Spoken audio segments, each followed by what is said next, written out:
Dari manakah tuturmu? Inilah sampan bersama saya, Pater Domi Kevi, SVD. Bapak, Ibu, Saudara dan Saudariku yang terkasih, sampan menyapa Anda hari ini, dimanapun saat ini Anda berada. Sehat selalu dan diberkati Tuhan. Saudara-saudariku terkasih, apa yang kita ucapkan pastinya memiliki latar belakangnya. Demikian pun apa yang kita lakukan atau tindakan apapun kita pasti punya latar belakang. Maka kata-kata dan tindakan sebagai produksi dari kehidupan setiap orang itu sebenarnya lahir dari konsep hidup yang ia bangun di dalam dirinya. Saudara-saudari terkasih, kalau kita mendengar bacaan-bacaan dari kalender liturgi hari ini, kita diajak untuk merefleksikan hal ini.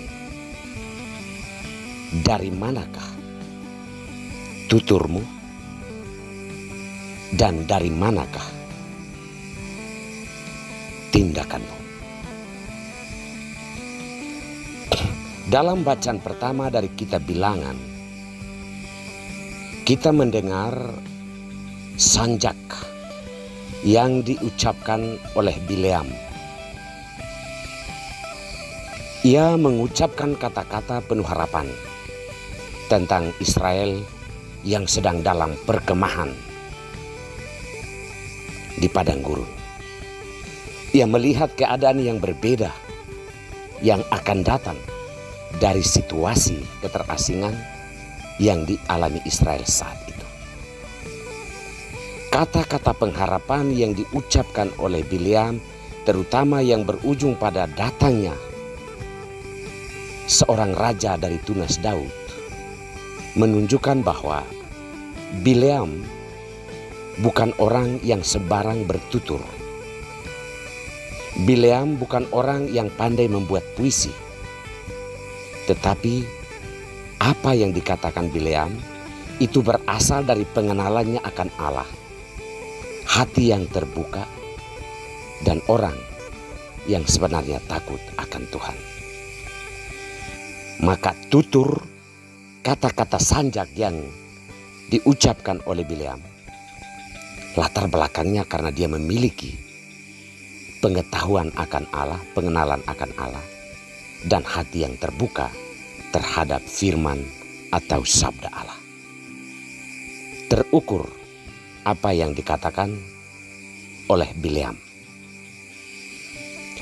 Dalam bacaan Injil hari ini, para ahli Taurat, para pemuka-pemuka Yahudi datang menggugat Yesus dengan pertanyaan, berasal dari manakah kuasa yang engkau pakai untuk melakukan segala macam tindakan ajaib di dunia ini? Yesus balik bertanya kepada mereka tentang pembaptisan Yohanes. Mereka, para pemuka agama Yahudi dan para ahli Taurat, akhirnya diam membisu karena apa yang sebenarnya mereka pertanyakan soal kuasa Yesus itu bukan berasal dari hasil mendengarkan sabda Allah, dari keterbukaan hati, tetapi berasal dari perasaan bersaing yang tidak sehat, dari perasaan iri hati, tidak mau disaingi oleh Yesus dan melihat Yesus sebagai saingan hidup mereka. Maka produksi kata-kata termasuk gugatan akan kuasa Yesus itu serta tindakan-tindakan untuk mengasingkan Yesus dari kehidupan dunia ini, sebenarnya itulah latar belakangnya. Iri hati, tidak mau disaingi, dan berbagai macam perasaan yang menganggap peran Tuhan dalam hidup sebagai saingan kuasa mereka. Saudara-saudari terkasih, apapun yang kita katakan dan kita lakukan dalam hidup punya latar belakangnya.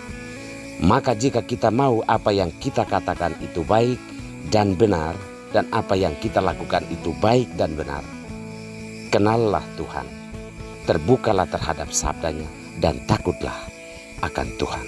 Semoga Tuhan memberkati kita semua.